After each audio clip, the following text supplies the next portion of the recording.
estatuto de importancia. No es únicamente la muestra, ¿sí?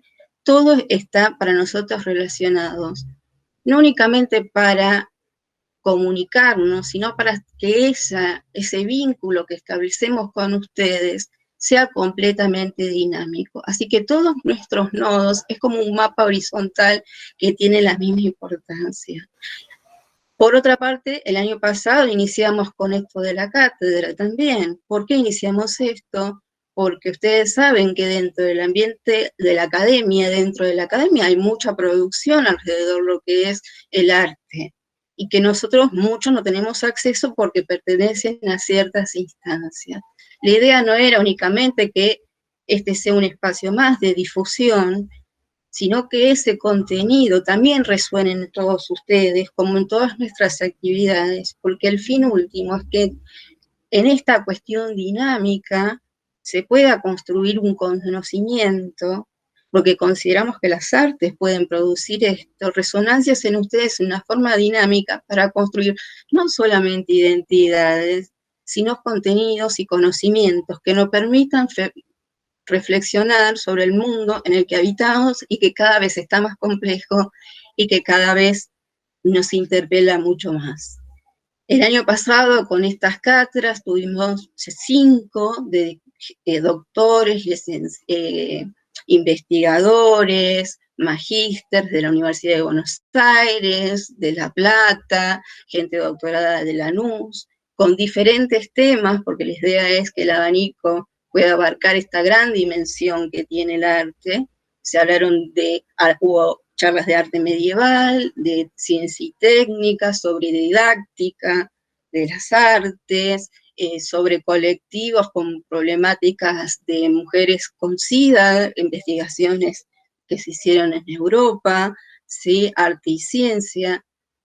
Así que lo que para nosotros más importante es que sientan que esta interrelación es siempre dinámica y que la instancia de escucha de ustedes es una instancia dinámica también y activa, no únicamente porque nos están escuchando, no deja de serlo. Y que todo nuestro contenido está en relación a los ecos o a las respuestas que ustedes tienen, porque el objetivo último son ustedes, ¿sí? Yo ahora voy a pasar a presentar a nuestro invitado, que es Alejandro Olivera. Muchísimas gracias por participar, y les voy a pasar a leer su CV, y después le paso la palabra. La dinámica va a ser que a mitad de la charla vamos a abrir los micrófonos para hacer una serie de preguntas, va a continuar con una segunda instancia, y finalmente vamos a retomar las preguntas. Quiero que recuerden también que todas nuestras actividades están en los canales de YouTube del museo, y bueno, y para información pueden seguir todas nuestras redes. Bueno, el tema es reflexionar en conjunto sobre dos ejes, sobre la comunidad cultural y la estética. Alejandro Olivera es maestrando en Educación, Lenguajes y Medios de la USAM, licenciado en Artes y profesor de Enseñanza Media y Superior en Artes de la Universidad de Buenos Aires, diploma Gestión Cultural y Producción en Espacios de Culturas de UBA y Filosofía y Letras, Centro Cultural Universitario Pacuronto, docente de los seminarios de producción y programación de proyectos y gestión comunitaria de la Universidad de Filosofía y Letras. Participó como asistente de producción en el Festival de Relatos Cortos en el año 2011, jurado en el 15 Festival Internacional de Derechos Humanos en el 2013, cofundador y productor de Tensiones en la Red, Arte más Activismo entre los años 2016 y 2020, jurado del 5º Festival del Cine Independiente de Claypole en el 2020, cofundador y director de la revista Molecular, entre otros. Se desempeñó como consultor en diferentes organismos públicos y privados y asesora en distintos espacios del campo cultural. Coautor de Cine Comunitario Argentino, Mapeos, Experiencias y Ensayos, de Editorial Teseo. Plano de detalles, miradas de cine argentino, Arte Kine 2020 y ciudadanías digitales, convivencia y participación creativa, Prensa 2021. Bueno, Alejandro, muchísimas gracias, te paso la palabra, bueno, y muchas gracias a todos por participar. Bueno, muchas gracias Olga por la introducción, muchas gracias Alejandro, Ana Laura, que me han recibido también. Muchas gracias Ceci, también que nos hizo también la articulación para que podamos participar en este intercambio, en este diálogo, para nosotros también muy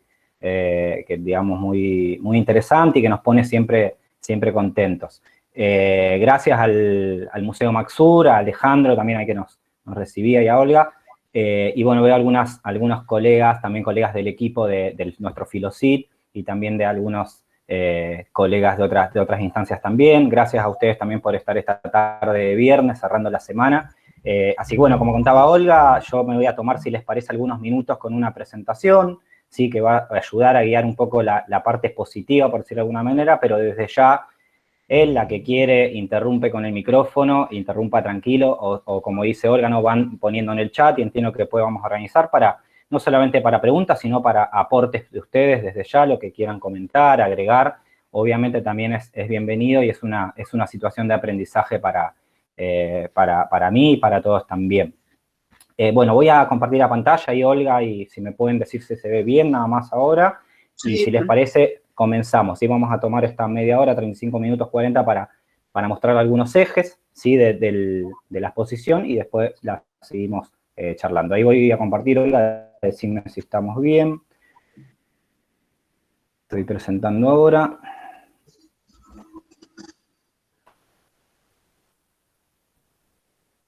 Decime si se ve.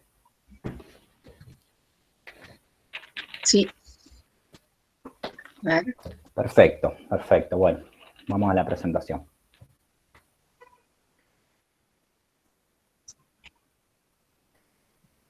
Bueno, vamos a empezar con la charla acá. Les puse el título, al que le interese, Olga, después arreglamos y les puedo acercar el PDF de la presentación, si a alguno les llega a interesar o lo llega a requerir para alguna... Perfecto. Sí, para repasar algún tema. Sí. Dale, cuenten con eso, me lo pedís y a través tuyo se los hacemos llegar, ¿sí? Te paso un PDF. Bueno, como contaba Olga, la idea es, digamos, repasar algunos ejes conceptuales, que son comunidad, cultura y experiencia estética decolonial, ¿sí? Un poco entrecruzando dos experiencias. Una tiene que ver con el proyecto Filosit, que codirige la profesora Cecilia Fiel e Inés Buchar en la Universidad de Buenos Aires, en la Facultad de Filosofía y Letras, donde desarrollamos algunas reflexiones con respecto a estos ejes. Otras compañeras fueron trabajando también otras disciplinas, etcétera. Y entrecruzarlo con un seminario que trabajamos con un colega, Leandro González, en el Centro Cultural Paco Urondo de la Universidad de Buenos Aires también, sobre gestión cultural comunitaria. Hace 3 años venimos dando ese seminario y encontramos la instancia también propicia para cruzar algunas de esas reflexiones y, bueno, compartirla con ustedes, ¿sí? Por eso esto desde la mirada de la gestión comunitaria, tratando de enfocarlo desde ese lado y reflexionar un poco sobre estos conceptos.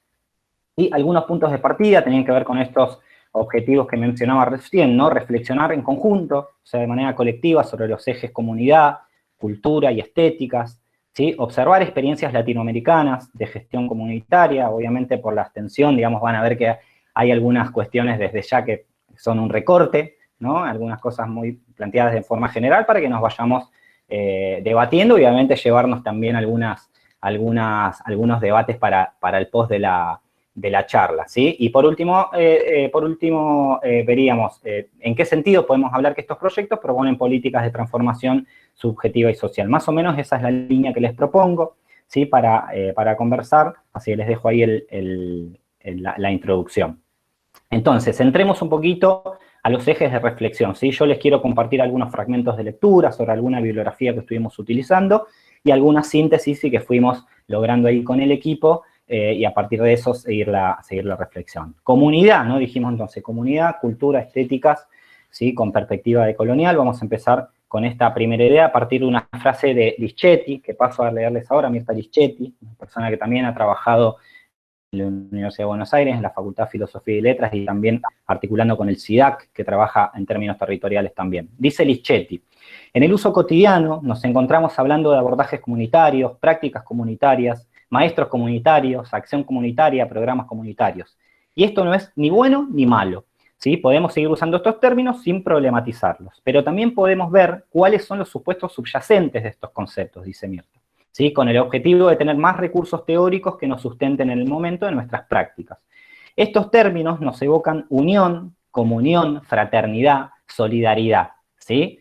Todas ellas son situaciones positivas, permanentes, estables, que brindan seguridad y bienestar. Se usa el término comunidad porque facilita referirse a situaciones sociales a las que sintetiza, pero también es cierto que está connotado y expresa una realidad social sin conflicto, armoniosa, en la que priman las relaciones sociales con un dejo de utopía. ¿Sí? Por eso, de vuelta, planteamos a partir de la frase, no es ni bueno ni malo, lo interesante es poder historizar este concepto, cuestionarlo, ¿sí? Esto que decimos, ¿no? ¿Cuántas veces la comunidad no es armónica?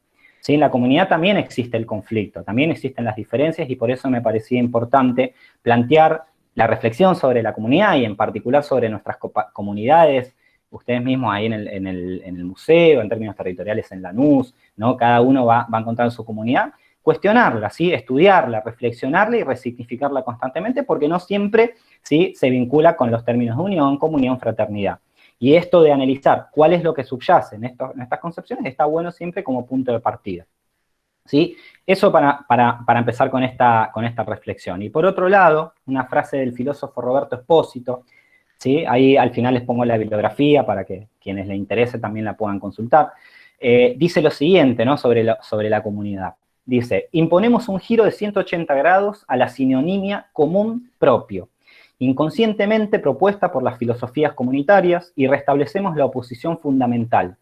No es lo propio, sino lo impropio, o más drásticamente, lo otro, lo que caracteriza a lo común, ¿sí? Un vaciamiento parcial o integral de la propiedad en su contrario. Una desaparición que inviste y descentra al sujeto propietario y lo fuerza a salir de sí mismo. Para que haya comunidad, dice Espósito, no es suficiente que el yo se pierda en el otro. Si bastara esta única alteración, el resultado sería un desdoblamiento del otro producido por la absorción del yo.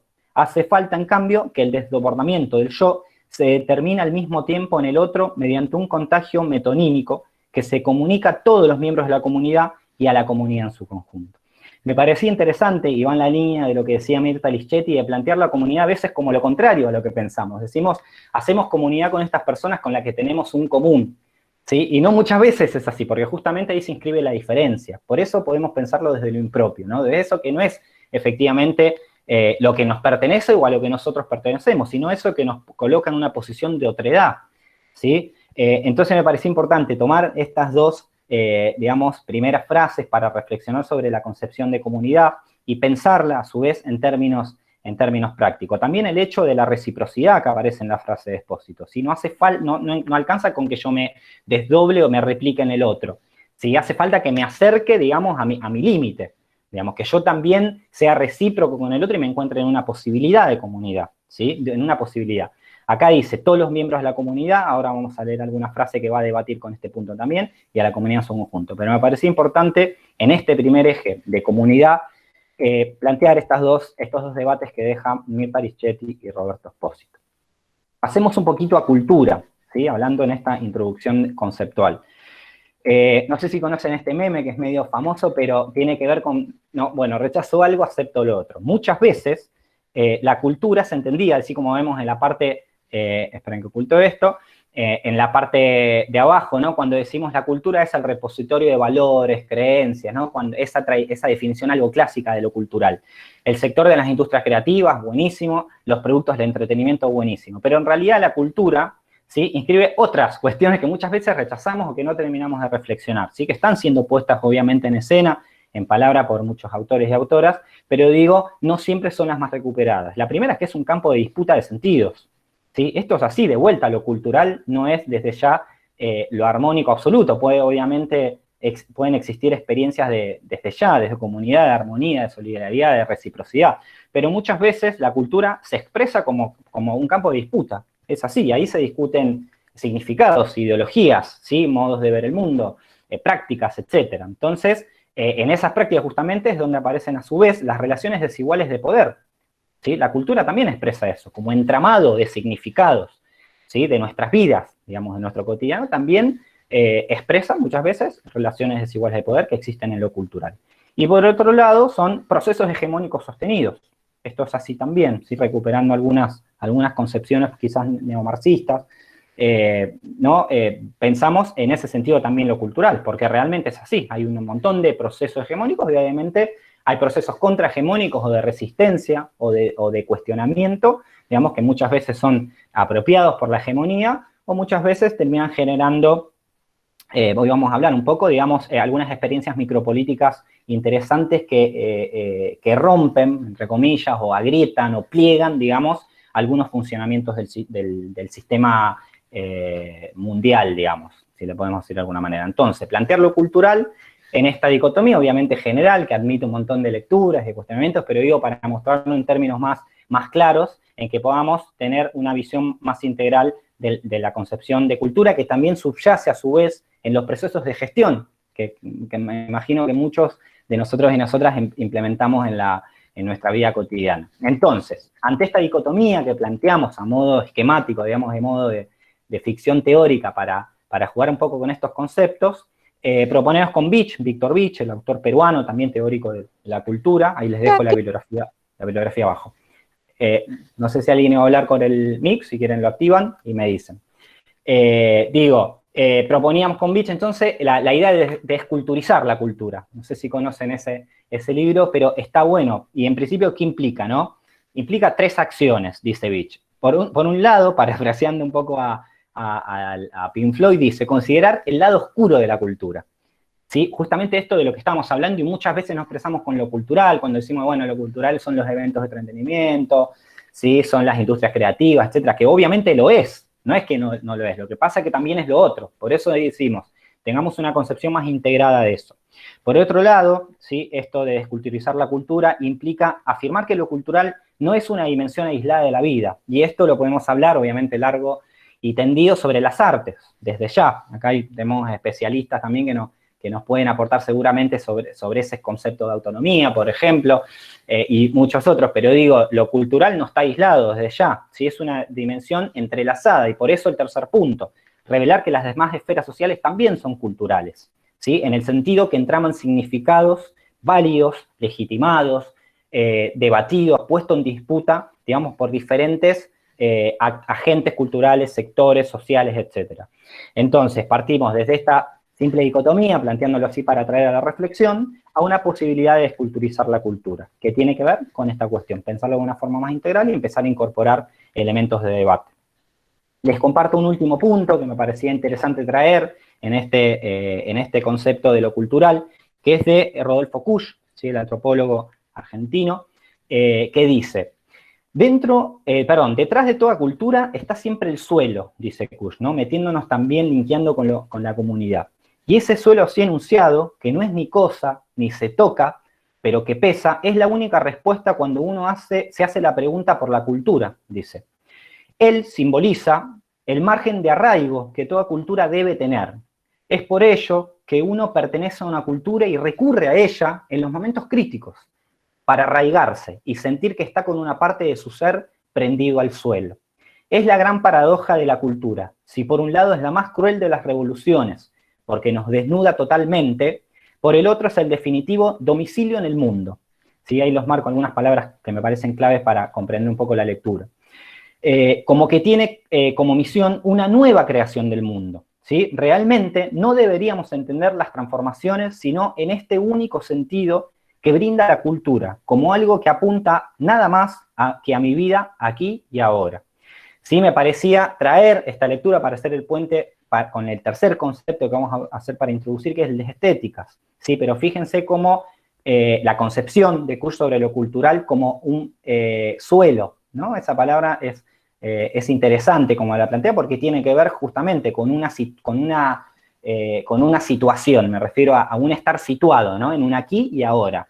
Y ese aquí y ahora constituye mi domicilio en el mundo, ¿sí? Que es mi entramado cultural, ¿sí? Mi entorno de relaciones, de afectos, ¿sí? De confianzas, de debates, ¿sí? De pensamientos, etcétera. Y eso me inscribe en ese entorno cultural, que es el que yo voy a buscar en un momento de crisis, dice Kusch también, ¿no? Busco ese arraigo, ¿sí? Ese arraigo que tiene que ver con este entramado multidimensional de lo cultural.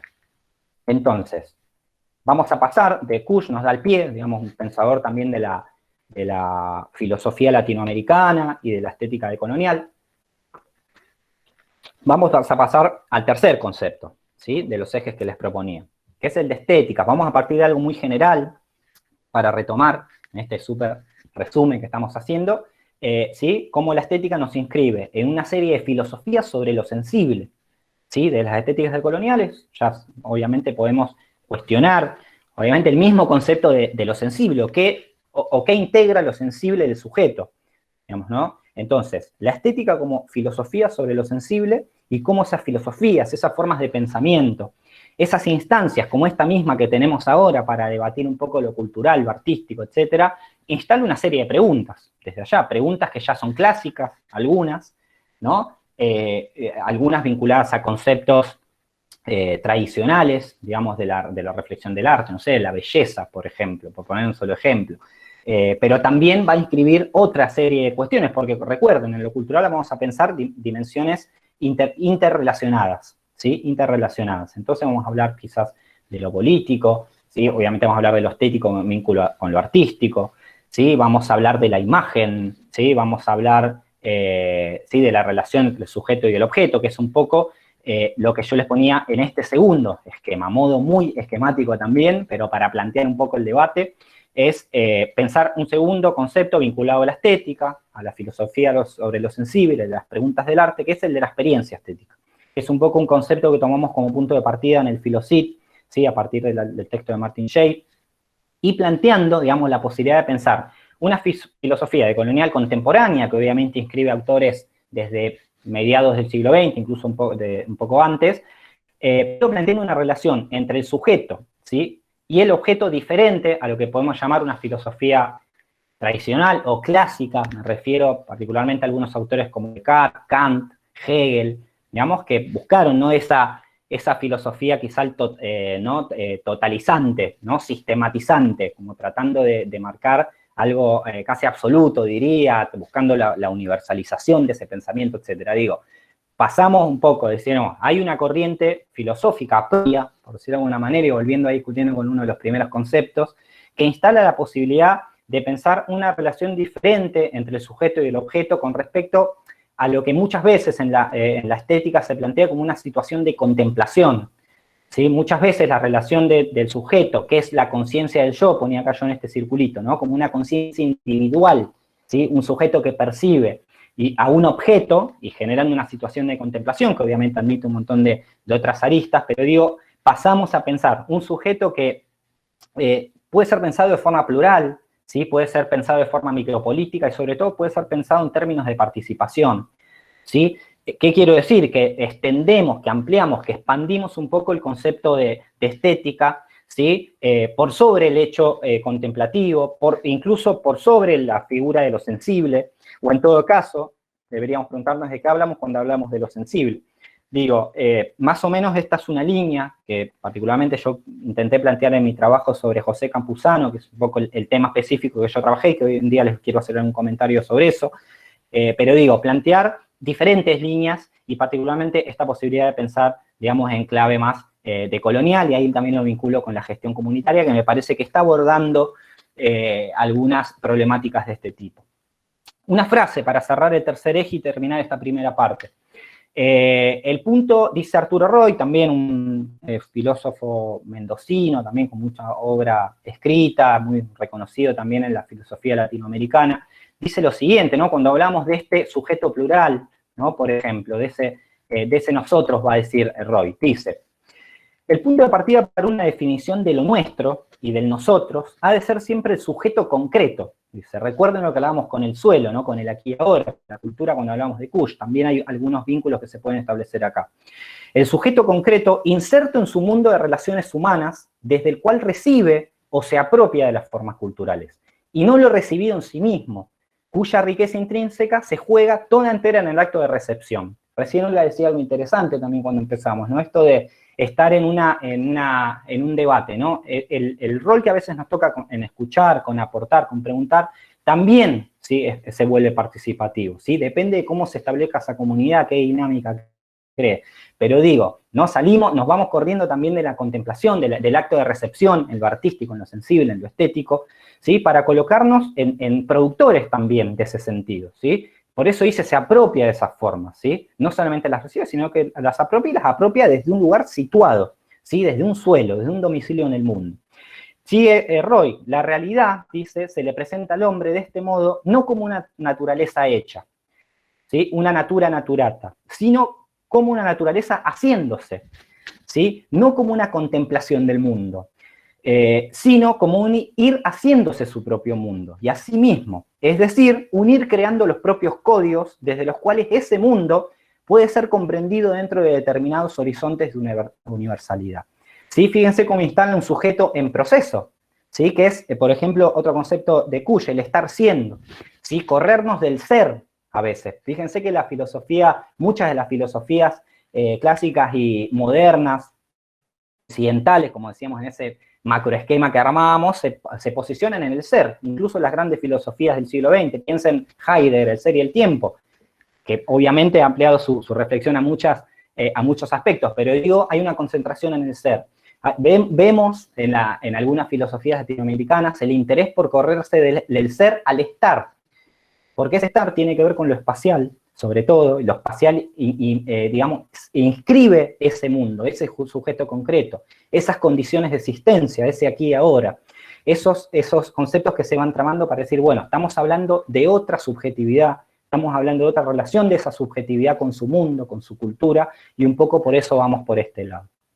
Bien.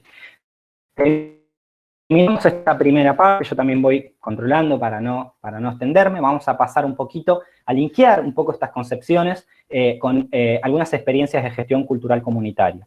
Esto lo vamos a pasar rapidito, solamente contarles acá es donde entrecruzo esta experiencia en el seminario de Paco Urondo, trabajando con gente que trabaja en el territorio, otras que no, que trabajan como asesores o asesoras, funcionarios, ¿sí? Personas que se acercan a ese espacio. Entonces, venimos trabajando con algunas coordenadas históricas, obviamente no lo voy a aburrir con este desarrollo histórico, pero bueno, estamos historizando un poco algunos hechos fundamentales, por ejemplo, el lanzamiento del programa Cultura Viva en Brasil, fundamental para la cultura comunitaria, pensando también en clave de colonial, eso aparece en sus manifiestos, aparece en sus gráficas, también lo pueden buscar ahí en el programa Cultura Viva y en los programas Cultura Viva Comunitaria, algunos lo conocerán, o los puntos de cultura, hay muchas experiencias que en realidad son muy recientes, que empiezan a problematizar estas grandes concepciones, digamos, del arte, de la estética, desde otro lado, digamos, o con otros aportes y tratando de comprender un poco cómo ir desde algo propio, desde una subjetividad diferente, ¿sí? Ahí les dejo esto también, como les decía, después les comparto el PDF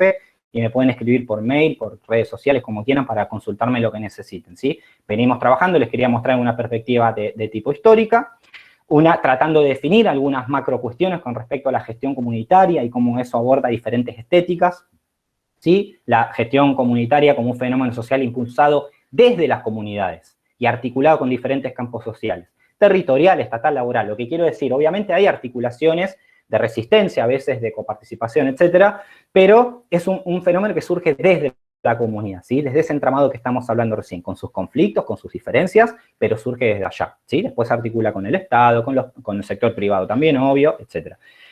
¿Qué es la gestión cultural comunitaria para nosotros también? Es, en términos disciplinares, un proceso de emergencia y expansión a partir de su articulación, sobre todo en el ámbito académico, ¿sí? Se está dirigiendo desde el ámbito académico en articulación con lo territorial, en términos disciplinares, y una práctica profesional también, orientada, idealmente, a la transformación social positiva y a la sistematización de prácticas diversas que se desarrollan. ¿Qué queremos decir? Que, de vuelta, vuelvo al primer punto, ¿no? De estos 3 puntitos.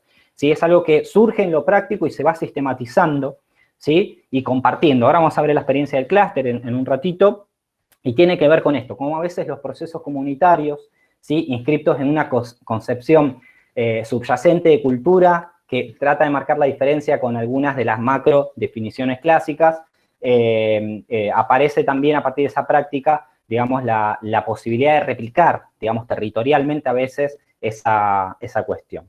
Gestión cultural comunitaria, seguimos en el segundo punto, ¿sí? Coordenada histórica, coordenada más de definición, y una mínima frase que les dejo de Roberto Guerra Beas, ¿sí? Para que puedan, vamos a leer algún chiquito, pero para que la dejen y pasamos al tercer punto.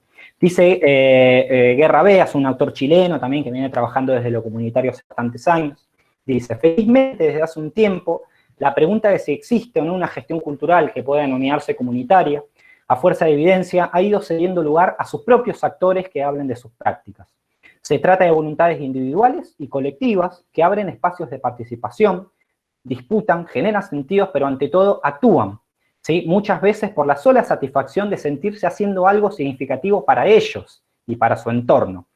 Pero, ¿qué distingue a la gestión comunitaria? Dice, de otros procesos, que podemos ir todo lo cultural, yo también trabajo con la comunidad, bueno, dice él, el primero es el carácter, dice, desde un hacer concreto y alejado de tecnicismos, constituye una poderosa herramienta de generación de sentidos y apertura de espacios de actuación y empoderamiento para grupos y comunidades. Y segundo, la forma de gestionar, ¿sí? Que es la autogestión como punto de partida de la mayoría de las organizaciones. Se aprende a gestionar gestionando. Nosotros desde el curso tratamos de agregar un pequeño aporte desde lo que podamos, desde lo profesional, a que ese gestionar gestionando mejore en lo que pueda mejorar. Y este proceso es en sí mismo la base del desarrollo de las capacidades de gestión. Con o sin el concurso de las instituciones, estas experiencias dan vida a una práctica que posibilita el acceso a la cultura en lugares donde la oferta del Estado no siempre llega. Eso también podemos hablar, obviamente acá estamos en este caso desde el municipio, y es interesante problematizar cómo estamos llegando a la comunidad, cómo hacemos para llegar, cómo nos llegan ellos también y nos proponen cosas y cómo articulamos, y donde el mercado, es cierto, el mercado tiene un poco más de ausencia, aunque no está ausente del concepto de comunidad. Por eso yo al principio decía, pensemos el concepto de comunidad, porque el concepto de comunidad también es utilizado por el mercado, si no es un concepto propio de la comunidad. Por eso decía historizarlo, problematizarlo. Si hay un montón de empresas que hacen publicidades utilizando la palabra comunidad, por ejemplo, o vendiendo esa idea de comunidad. Entonces, que no digo, esencialmente no está ni bien ni mal, lo que voy es que es un concepto que hay que situarlo. Y por lo cual también las comunidades articulan también con el sector privado, digamos, y generan estos procesos de resistencia, digamos, de negociación, muchas veces sobre su identidad. Entonces quería hacer este puente a partir de los tres conceptos que había iniciado y esta introducción de gestión cultural comunitaria para meterme a un último punto y alguna cosita más como una coda que quisiera agregarles en estos últimos 10 minutos. Algunos ejes de análisis y proyectos que observamos, obviamente, en esos proyectos, en esas experiencias de gestión cultural comunitaria. Después, decime, Olga, si paramos, si seguimos. Yo me mandé y fui avanzando. No, si querés que antes de seguir hagamos algunas preguntas, ahora te parece, después seguimos un poquito más. Perfecto, dale. No, te quería hacer un par de comentarios que, digamos, que no son preguntas, ¿no? Hablaban estas cuestiones desde el acto, en la posibilidad de la construcción, uno como parte de la comunidad, que uno de los grandes dilemas que uno se puede plantear es que siempre que uno hace un paso en firme, al mismo tiempo está poniendo la pata en el barro, ¿no? Que es una tensión que uno permanentemente se cuestiona, porque sabe que en esa afirmación va a haber una negación. Eso es algo que moviliza mucho para pensar los actos, sobre todo en nuestras prácticas, ¿no? Creo que en todas las prácticas en general, pero bueno, ahora ateniente a este tema. Por otro lado, recordaba, hablando de comodidades, de ya culturas construidas, instaladas, en enseñanzas de la ciencia se hace una homología, una analogía, perdón, dando un ejemplo siguiente. Supongamos que traemos a una persona del siglo XIX y de repente aparece acá en nuestro mundo el día de hoy. Se va a sentir perdido, desconcertado, abrumado, completamente embarullado, y no sabría dónde estar, pero de repente entra a un aula de una escuela y se tranquiliza.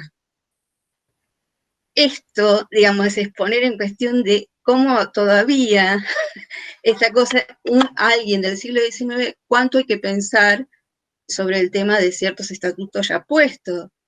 Alguien del siglo XIX estaría completamente tranquilo dentro de un aula de escuela hoy por hoy.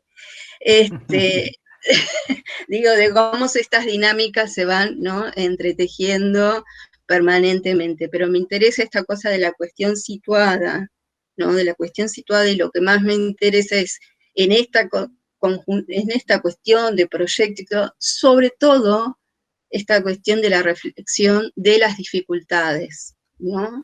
Que me parece, porque en realidad en ciertas construcciones es como que queda la cuestión pulida, el resultado, y no se pone en evidencia todas las contradicciones que llevaron a esto. Nada, este era un comentario nada más. Sí, y me interesa mucho lo que decís, Olga, porque justamente apuntaba hacia eso, ¿no? Hacia esa síntesis que buscamos cuando trabajamos con la comunidad. Ustedes lo hacen desde el museo, calculo que otros también lo hacen con otros proyectos, y hay digamos, una dificultad, una diferencia, digamos, que también nos desafía y nos interpela, y está buenísimo, porque ahí tenemos que ir jugando, como decís vos, cuando afirmás, aparece la negatividad, jugando un poco con conceptos hegelianos también, y digo, el desafío de encontrar esa síntesis para lograr algo significativo para la comunidad, que sea significativo, que ellos lo identifiquen que cada comunidad lo identifique como algo significativo, y que también sea significativo, por ejemplo, en la articulación con el Estado. Nosotros en el curso siempre lo decimos, cuando hablamos de gestión comunitaria, estamos a favor, desde ya, de la articulación público-privada, de la sociedad civil con el Estado, siempre y cuando, obviamente,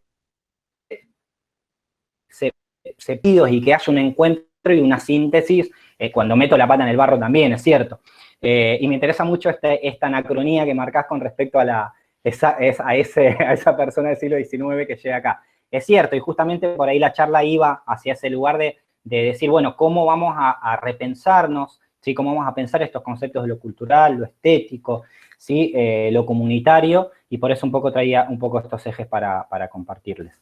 No sé si había algo más o seguimos, me queda un poquito más. Sí, quiero saber si tienen alguna pregunta.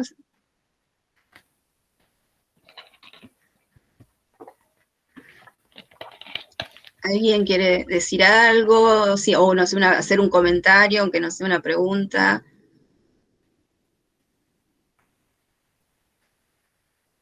¿No? Bueno, entonces, bien. Continuamos, Alejandro.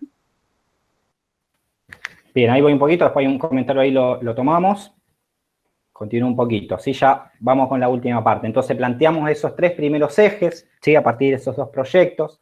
Sí, la posibilidad de pensar ¿por qué lo traía la gestión también? ¿No? Vamos a hablar de una experiencia que es la que yo utilicé para el Filosit, pero también enfocarla desde ese lado, justamente desde el hacer, ¿no? Como desde de empezar a gestionar proyectos desde las comunidades. Por eso también linkeaba con la parte de gestión comunitaria. ¿Qué analizamos en gestión comunitaria? Obviamente no es que empezamos a narrarla solamente a la experiencia, o sea, acá se está generando un proceso comunitario. No, tratamos de identificar algunos niveles de análisis que tienen que ver con la identidad de ese proyecto, ¿sí? Que quieren escribir una estética que discuta, digamos, con una concepción hegemónica quizás. ¿Cómo es su estructura organizacional? Esto que parece a veces, pero esto es re duro. No, tiene que ver con cómo se organiza una comunidad, justamente, y si nosotros a veces como asesores o como participantes mismos de esa comunidad podemos colaborar en eso, en cómo es la toma de decisión, cómo se dividen los roles de trabajo. Es una decisión de la comunidad, pero que muchas veces a nosotros nos toca, quizás en roles profesionales, de asesoría, consultoría, de profes, de talleristas, etcétera, nos toca, digamos, intervenir ahí y colaborar en la organización. Y eso es re importante también con cómo se da, no solamente lo conceptual, ¿sí? ¿En qué concepción de cultura tengo, por ejemplo? Porque eso se va a reflejar seguramente en los modos de gestionar, digamos, sino también en cómo nos vamos organizando, digo. ¿Qué estrategias de gestión sí utilizamos? ¿Cómo formalizamos nuestra organización, nuestra comunidad, nuestros proyectos? ¿Cómo dividimos lo económico? ¿Sí? ¿Cómo nos articulamos con el Estado si queremos hacerlo, con el sector privado, desde lo comunitario? Igualmente desde el Estado, cuando trabajamos desde el Estado, ¿sí? ¿Cómo dialogamos con la comunidad? ¿Sí? ¿Cómo interpelamos? ¿Cómo escuchamos? ¿Sí? Necesidades que hay en la comunidad, cómo tratamos de compartir una posible solución y debatirla, y a veces cómo hacer que eso sea performativo, ¿no? Quiero decir, que eso sea replicable también en otras políticas públicas. Entonces, es interesante. Y también los resultados, o sea, no es que tampoco, muchas veces esto pasa también en lo comunitario, también tenemos que ver los resultados, eficacia a veces son términos que vienen del sector privado, obviamente, que nos dan un poco de temor, pero está bueno también que podamos ver qué resultados sí, qué alcances, qué logros, qué falló, qué salió bien, qué salió mal, se logran en algunos proyectos, ¿no? A veces cuando participamos dentro del proyecto y a veces participando, digamos, como colaboradores y colaboradoras de algunos proyectos. Entonces, estos son 4 niveles de análisis que nosotros en el curso utilizamos y que nos ayudan a comprender mejor algunas experiencias. ¿Cuáles son con las que estamos trabajando? Ahí les puse 2 filminas para que las conozcan, para aquel que no la conocía. Una Forado Eixo, una red de colectivos brasileña, que la verdad que planteó algo muy interesante y que ha tenido resultados muy exitosos, yo diría, desde, digamos, trabajando con base comunitaria, el Forado Eixo de Brasil, y la cooperativa de diseño, que es un colectivo formado por 6 mujeres profesionales, ¿sí? Que funciona en el edificio del IMPAC en Capital, y que articula acciones creativas con organizaciones sociales y comunitarias. Estas solo las comento, ¿sí? Para aquel que no las conocía o las quiere conocer y le interesa el tema, hay un montón de material que puedo compartir si les interesan estas experiencias, pero las hemos tomado como modelos exitosos, digamos, de gestión de base comunitaria. Y particularmente estos últimos minutos me gustaría detenerme en la experiencia de los clústeres audiovisuales de América Latina, porque es el proyecto que yo, digamos, trabajé de lleno en el Filocit. ¿Sí? ¿De dónde parte esta red de clústeres audiovisuales? Del clúster audiovisual de la provincia de Buenos Aires, es una asociación civil fundada en 2014 por José Campuzano y algunos también familiares, a partir de una productora que se llama Cine Bruto. Quizás vieron alguna película Cine Bruto de Campuzano o de otra de las personas que trabajan con Campuzano, y que surge la articulación también con otros 2 productores, Pablo Almirón y Miguel Rossi, y que desde ese tiempo viene manteniendo una sostenibilidad, un nivel de producción bastante notable, impresionante, un tipo de organización cooperativa, colaborativa y de articulación con el Estado y con el sector privado también muy interesante. Siguiendo los niveles que yo les comentaba recién, ¿sí? De identidad, estructura, estrategias y resultados, les pongo acá algunos datos principales. Muchas veces nos fijamos, incluso cuando hacemos proyectos propios, cómo nos presentamos. Si eso tiene que ver con cómo me nombro. Yo me llamo Alejandro y me dicen, Ale, qué sé yo. Y en un proyecto también esa presentación existe y inscribe una identidad, digamos, ¿no? Entonces, fíjense cómo en una presentación dice, es un espacio que integra las empresas del sector, cubriendo toda la cadena del valor audiovisual, que esto es en el 2014, y en una segunda que les puse acá para que después la lean con más calma, dice, es una asociación civil sin fines de lucros, promueve el cooperativismo, ¿no? Como que, ¿a qué apunto? Que la identidad también es dinámica, ¿sí? De vuelta, vuelvo a los conceptos que hablamos al principio, es una identidad en proceso.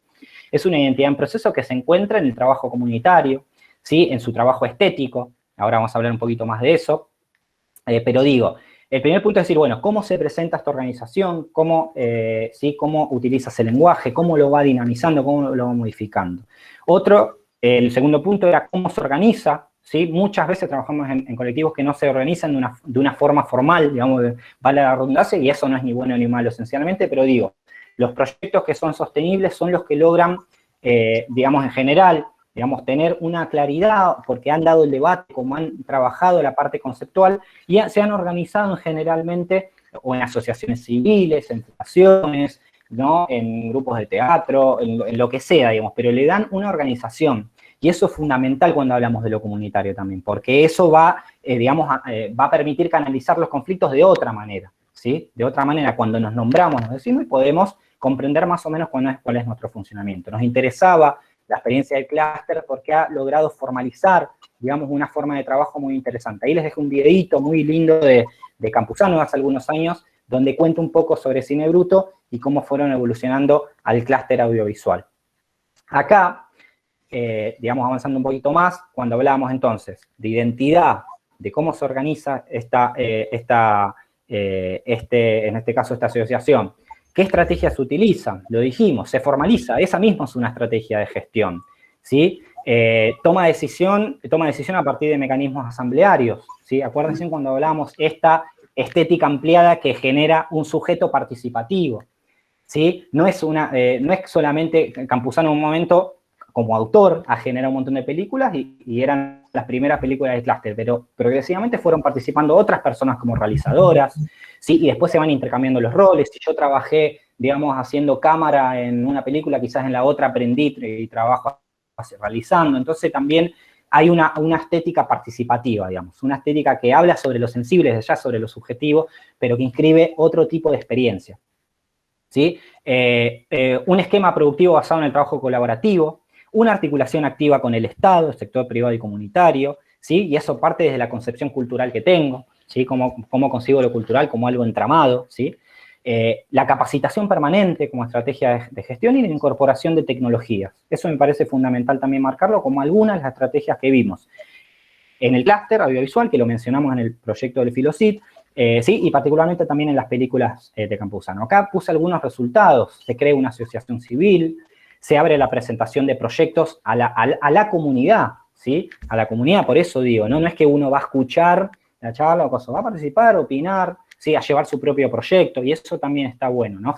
Inscribe otro tipo de práctica, otro tipo de experiencia.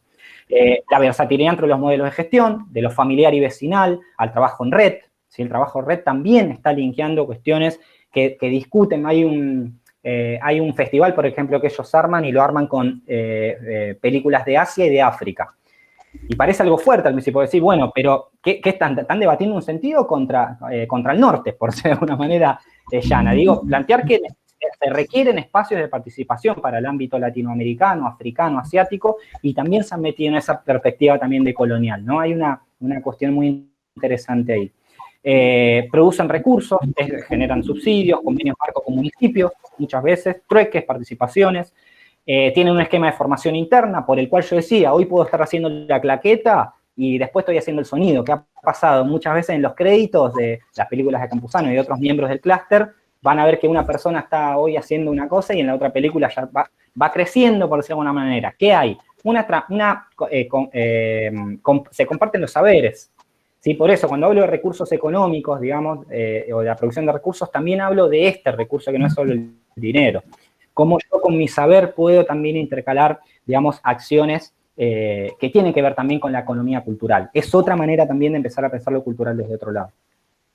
Y la innovación como un resultado también. Están haciendo películas de 360, por ejemplo, que es algo inusual, no es que no exista, digamos, pero es algo inusual en el cine comunitario. Así que toda esta experiencia de resultados y estrategias nos dan, digamos, elementos interesantes dentro de la gestión comunitaria. Algunas frases, volviendo ya al primer concepto y ya cerrando un poco para pasar a charlar un poquito, dice Campuzano: establecer los lazos con la comunidad de igual a igual es lo que da una fuerza al material que te excede, dice. No se puede prever. Tener el apoyo de la comunidad, a la comunidad pone a la obra y a uno mismo en otro lugar, le da un carácter más genuino, porque representa los intereses de una conciencia colectiva. ¿Se acuerdan cuando hablábamos de la conciencia como yo, digamos, como entidad individual, como ser, etcétera? Y acá estamos pasando a hablar de otras concepciones, ¿sí? Hablar de algo, de una conciencia colectiva, que obviamente es discutible desde ya, pero digo, empezamos a hablar de una subjetividad que es social, que es comunitaria, y que también inscribe su interés, su modo de ver el mundo en un producto estético. Entonces, lo otro que dice es, todas mis películas fueron concebidas en base a un mismo anhelo y a un mismo proceso, que las personas anónimas, dice, instalen sus vivencias, sus lecturas, en algún punto que el inconsciente colectivo, fíjense cómo se pone el otro, por eso lo puse, pase a ser una fuerza activa en nuestro film. Entonces hay casi una psicología, digamos, por decir en completo, usando estas dos palabras, y una subjetividad que constituye este producto. Por eso digo, este producto que es estético, donde esa estética no solamente me habla, sí, en todo caso, me habla de lo sensible, pero lo sensible desde lo político, ¿sí? Desde la participación comunitaria, territorial, ¿sí? Es una sensibilidad que se expandía, desde ya que la sensibilidad es eso también, de lo afectivo, ¿sí? Por eso hablaba de lo familiar, por ejemplo. Entonces aparece otra perspectiva posible a partir de esta mínima experiencia que les cuento hoy con los clústeres audiovisuales. ¿Por qué les hablaba de clústeres? Hablé de la experiencia de Campuzano brevemente porque es el trabajo que llevamos al Filosit, pero lo que pasó con el clúster es justamente lo que decía, cuando la comunidad genera una dinámica y genera performatividad. Fíjense la cantidad de clústeres que fueron apareciendo y tienen el mismo funcionamiento, ¿sí? Lo que se generó es una estrategia de gestión, ¿sí? Con una concepción teórica, filosófica e ideológica consensuada o medianamente, con sus conflictos seguramente, que generó a su vez una serie de clústeres. Fíjense, Rosario, Mar del Plata, Córdoba, San Juan, Montevideo, La Paz, Santiago de Chile, ¿sí? Entonces fíjense como una experiencia comunitaria no siempre es particular. Y eso es interesante porque a veces decimos, sí, esto es de esta comunidad. Y para nosotros lo interesante es cuando esa comunidad también genera esa posibilidad, esa condición de posibilidad de que otra comunidad también se apropie de esa experiencia, porque esa experiencia está sistematizada y puede generar, digamos, una transformación social. Que era el siguiente punto que, para cerrar la presentación de hoy, que tiene que ver con la lectura de Félix Guattari. Dice Guattari: la función de autonomía en un grupo corresponde a la capacidad de operar su propio trabajo de semiotización, de cartografía, de ingerir en el nivel de las relaciones de fuerza local, de hacer y deshacer alianzas. Lo que caracteriza un proceso de singularización, que era el concepto que yo quería tomar para hablar de la transformación social a partir de lo que estamos viendo en esta experiencia, dice, es que sea automodelador, esto es, que capte los elementos de la situación, si habíamos hablado de la subjetividad situada, que construya sus propios tipos de referencias prácticas y teóricas, sin permanecer en una posición de constante dependencia con respecto del poder global, como muchas veces sucede, a nivel económico, a nivel de los campos del saber, a nivel técnico, a nivel de las segregaciones, de los tipos de prestigio que son difundidos.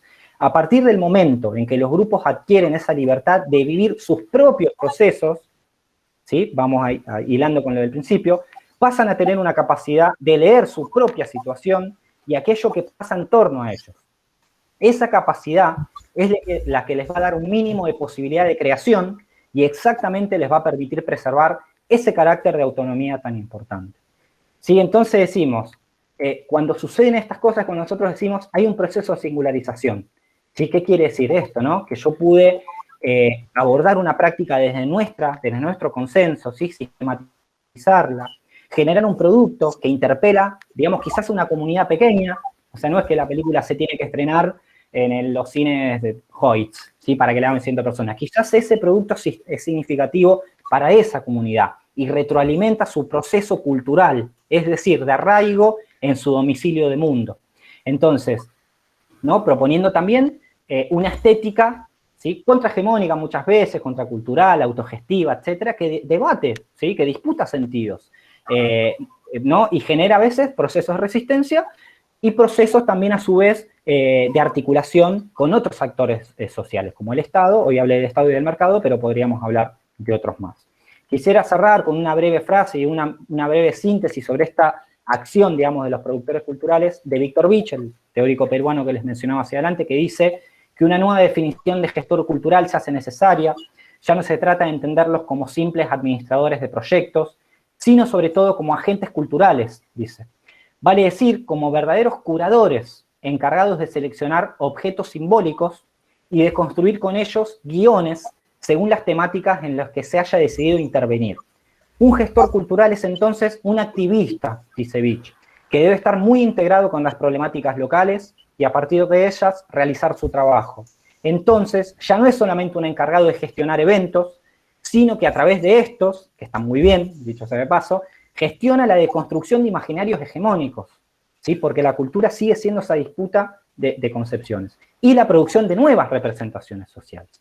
Como síntesis, hablando un poco de la gestión y particularmente del cine campusano como experiencia, digamos, que hemos tomado hoy como modelo, y mencionaba algunas más y podría ser otra más, incluso que ustedes conozcan, la gestión, digamos, como una disciplina que trabaja desde lo cultural, desde lo estético, implica tres cuestiones, ¿sí? Que seamos lectores de nuestras comunidades y realidades presentes, la comunidad situada, concreta, ¿sí? La comunidad plural, diferente, ¿sí? Todo lo que empezamos a hablar al principio, que seamos curadores de objetos culturales, como decía Vich, objetos simbólicos, le llama él, muy bien, ¿sí? A la vez que leemos esa realidad, ¿sí?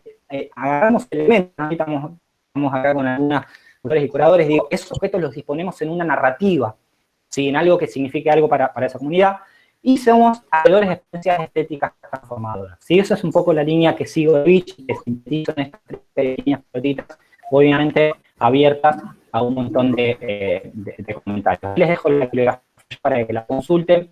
Les agradezco mucho, ahí tienen mis redes sociales también, les paso mi mail, Olga también lo tiene, y desde ya cuentan conmigo para lo que necesiten. Les agradezco mucho la oportunidad de charlar con ustedes y quedo abierto también para su devolución. Muchas gracias.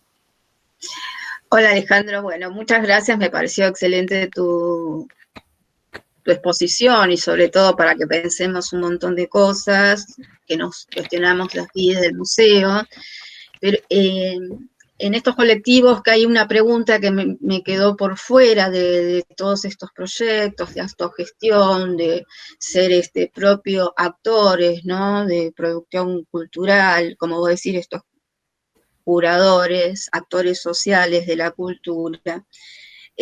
Cuando se hacen estos conjuntos, a mí siempre me llama la atención, mismo en esta cátedra, por ejemplo, dónde están no sé cómo circulan estos colectivos, pero dónde están las voces, por ejemplo, cosa que me vengo pensando, digo, bueno, ¿dónde están las voces, por ejemplo, de todos los que nos están escuchando y de todos los que participan?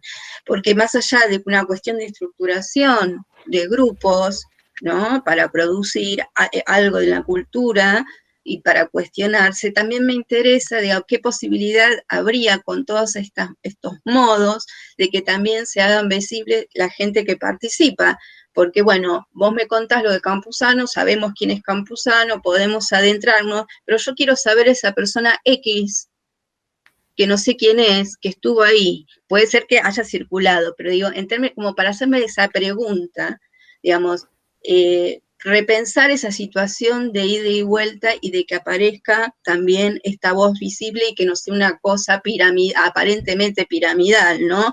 Vos sos un expositor, con un director, curador, etcétera, etcétera, y también que sea. Me parece que esto es más un comentario, pero es un desafío que nos interesa y que tenemos presente y que tenemos que trabajar en por ese camino también, ¿no? De que parezcan esas voces. Sí, sí, coincido 100% y sabés que este debate lo hemos tenido con las colegas también hacia adentro del proyecto, porque particularmente, y de hecho hoy lo mencioné así a la pasada, Campuzano no deja de ser un autor. A veces lo decimos, es una persona que ha generado su carrera personal, digamos, a partir de Cine Bruto, y en realidad Campuzano, como usted filma desde el 80, en realidad, por eso tampoco su voz en un momento apareció, y de repente generó Cine Bruto y pude inscribir una filmografía propia. Por otro lado, por eso yo mencionaba, claramente consigo con el desafío que es cuando en estos colectivos, que efectivamente sean participativos, por eso vuelvo a lo que decía al principio, en las comunidades, o muchas veces no solamente en lo comunitario, hablamos de participación, pero en realidad no la hay, y puede pasar, y entonces tenemos que trabajar para ver cómo garantizamos que haya participación, que haya efectivamente una polifonía de voces, ¿no? Y eso me parece muy interesante, porque en Campuzano me gusta que lo traigas porque es cierto, ¿qué me interesó a mí de los clústeres? Por eso dije, en el Filosit yo trabajé específicamente con el Campuzano y hago una mención a los clústeres, ¿por qué? Porque fíjate la cantidad de clústeres que aparecieron. Claro. Entonces de repente hay alguien que está en Montevideo trabajando con la metodología, que no solo Campuzano, porque Campuzano también trabaja con una asamblea que hacen todos los martes del mes a las 2 de la tarde y trabajan en asamblea, pero digo, replicaron una metodología y se la llevaron, y en Montevideo Campuzano no sabe ni qué pasa. Y están generando una voz propia, generaron ese proceso de singularización y generaron una performatividad, ¿sí? Una réplica comunitaria en otro territorio. Muchas veces lo que nos pasa también ya son parte de a veces los procesos de alienación, digamos, que nos ha pasado cuando trabajamos en cine comunitario, investigando con Andrea Molfetta, que fue quien dirigió ese proyecto, y nos pasaba que íbamos al territorio. Yo vivo en Berazategui y hemos ido a entrevistar funcionarios de Berazategui, charlamos ahí con la Secretaría de Cultura, mucha gente muy, muy interesante, y también con algunos colectivos, y nos pasaba que había un colectivo y a 20 cuadras había otro que trabajaba también en cine comunitario, o talleres de arte, qué sé yo, y no se conocían. Entonces, sí, claro. Es muy increíble eso. Entonces, fíjate cómo Guattari hablaba de las cartografías, por ejemplo, cuando se generan esas propias redes, no esos propios tejidos, a veces, digamos, motivados, en este caso quizás por el campo académico, porque nosotros no trabajamos en el territorio, ni yo mismo, que soy de Berazategui y conozco mi barrio a la profesión, pero digo, yo fui a conversar con gente del territorio y le dije, che, ¿sabés que acá a 20 cuadras hay una gente que está laburando este palo, mirá, estaría bueno, y se generaron articulaciones ahí también? Entonces, me interesa mucho lo que decís, y sin dudas es un desafío de la cultura comunitaria, digamos, de los colectivos que se vienen organizando y formalizando sus proyectos, de generar verdaderos proyectos participativos, a partir incluso de la diferencia. Por eso marqué al principio, fundamental para mí trabajar a partir, no de lo común, porque si fuese lo común es lo más fácil, me junto con el que piensa como yo, y sale todo re lindo y somos todos felices. Y eso, no es, para mí, ¿no? Desde mi punto de vista, no es la que hay que trabajar desde lo diferente, desde lo otro, ¿sí? Discutir eso, debatirlo siempre con respeto, con humildad, y que esos proyectos salgan, así que me parece que está bueno esto que traes, y bueno, estamos todos en esa tratando de generar polifonías, narrativas, digamos, que sean colectivas y que nada, que sean significativas para nuestras comunidades. Bueno, me gustaría agregar, sí. Disculpa, sí. Olga, algo a lo que vos comentabas, ¿qué tal? Y es que en este último tiempo se ha visto que desde las instituciones también se trató de articular con estas, digamos, organizaciones comunitarias. Por ejemplo, yo sé que la Jaureche trabaja en Villa Hudson. El PAMI tenía prácticas comunitarias con veteranos de Malvinas. Hasta el 2016, hasta, digamos, el 2015, el Ministerio de Desarrollo Social tenía digamos, programas donde llevaban, digamos, una especie de cursos y equipos para trabajar con gente carenciada o con gente que estaba en situación de problemas de drogadicción, por ejemplo. Es decir, que desde el Estado ha habido también políticas en este último tiempo que incentivó el acercamiento con prácticas comunitarias, quizás en sectores que estuvieran más, digamos, en situación de pobreza, si se quiere, ¿no? Pero lo que también sucede es que estas prácticas se dan casi por espontáneamente, ¿no? Por eso Alejandro hacía esta énfasis en decir, bueno, a ver lo que pasa en el presente, esto que está sucediendo, que Campuzano es quizás hoy como el ejemplo de eso, porque atravesó el campo del cine. Campuzano llega a concursar en la categoría más importante del Festival de Mar del Plata y a ganar en la competencia internacional, llega a concursar en competencia argentina en el Bafisi, a ser tapa del suplemento, no espectáculos, sino el suplemento cultural de Página 12, y además la producción de Campuzano a veces se toma como un ejemplo porque tienen las construcciones de guión en forma comunitaria, las actuaciones es con la gente de la comunidad, no son actores profesionales. Y tomando esto que decía Alejandro de cómo ellos se apoderan del acto de enunciar, eso también los empodera, es decir, son ellos los que cuentan sus historias y no son los que provienen o bien de una institución ya legitimada por años o por siglos, como puede ser un museo de bellas artes, o por una industria del cine, ¿no? En ese sentido, tomar la voz, es decir, ponerse en el lugar del enunciador, transforma subjetividades y transforma socialmente a su comunidad. Bueno, quería comentar eso nomás. No, perfecto. Lo que sí, invitamos a ver las películas de Campuzano, están en YouTube, sumamente recomendables, así que sería fantástico que la vean. Realmente es un cine muy atípico, se van a sorprender muchísimo con el cine de él. ¿Alguien quiere hacer alguna pregunta?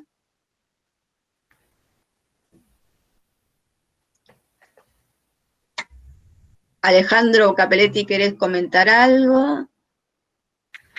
No, nada en particular. Yo realmente estoy fascinado con este proyecto que iniciamos el año pasado de las cátedras y me encantaría también, como pasó en esta oportunidad, que se vuelva algo comunitario en el sentido de que ya profesionales que han estado disertando en este espacio inviten a otros y se arme una red de colegas y de investigadores de distintos ámbitos que puedan aprovechar este espacio y enriquecernos con aportes del campo de la teoría y del campo de experiencias en otros territorios.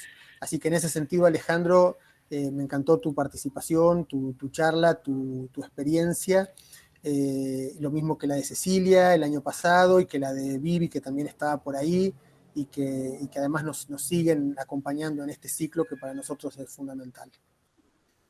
Bueno, si no hay preguntas, los esperamos el mes próximo, vamos a tener otras propuestas, ya van a estar enterados, nos pueden seguir por las redes, ya se va a venir una muestra, igual se van a ir enterando, bueno, y así que seguimos amasando todo esto que es permanente y en la que, bueno, algunos nos apasionamos más, otros menos, pero actuamos de buena fe. Me encantaría en algún momento que se pueda ir a conocer el museo en forma presencial. Poco, mirá, poco, Cecilia. No estamos, no quiero adelantar la próxima.